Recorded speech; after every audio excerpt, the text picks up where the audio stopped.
السلام عليكم ورحمه الله وبركاته. ازيكم حبايبي، عاملين ايه؟ النهارده ان شاء الله اليوم العاشر معانا في دوره كتاكيت عيد الاضحى المبارك.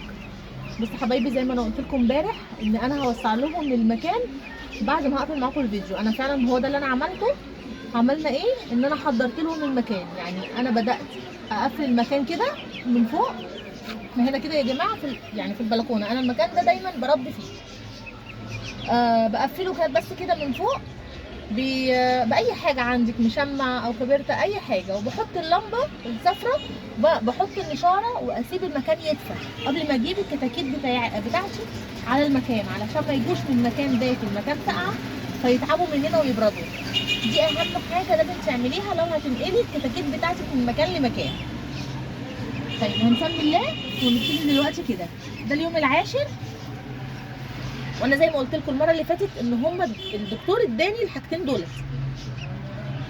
طيب انا لما بحثت، لان هو كله بالانجليزي زي ما انتم شايفين كده، انا لما دخلت على جوجل عشان اعرف دول بتوع ايه، عرفت ان ده فيتامينات للطيور والحيوانات، فيتامين A ود 3 وإي.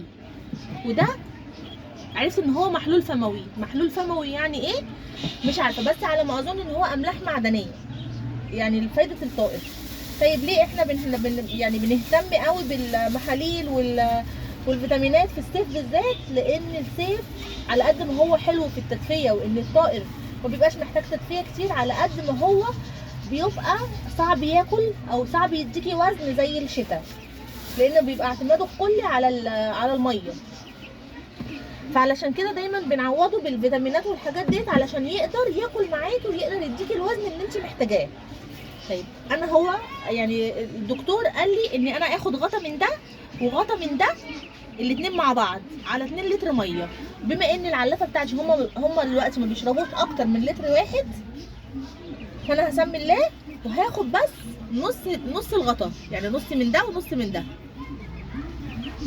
اهو كده حبايبي، وهحطه هنا على الميه بتاعتي. ادي كده نص. المحلول ده هنمشي عليه لمده قد ايه؟ لمده 4 ايام، وكمان نص اهو.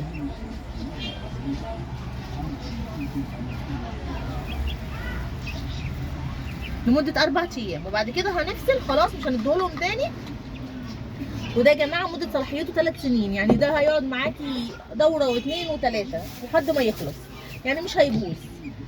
بس المهم ان هو بس يتخزن كويس. بنسمي الله كده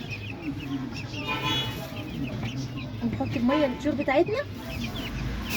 وكمان انا رفعت لهم الطوب ده علشان يبتدوا يرفعوا نفسهم وهم بياكلوا ويشربوا، علشان احنا عارفين ان الطائر كل ما رفع نفسه وهو بياكل ويشرب كل ما بنى عظم احسن او عظم مفروض فيربي لحم.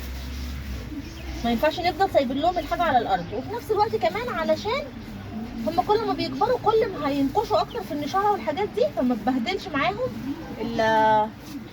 الاكل والميه بتاعتهم. ده الاكل بتاعهم هو يا حبايبي. ده كان الفيديو بتاعنا. يا ريت لو عجبكم الفيديو فعلوا زر الجرس واشتركوا في القناه عشان يوصلكم كل جديد.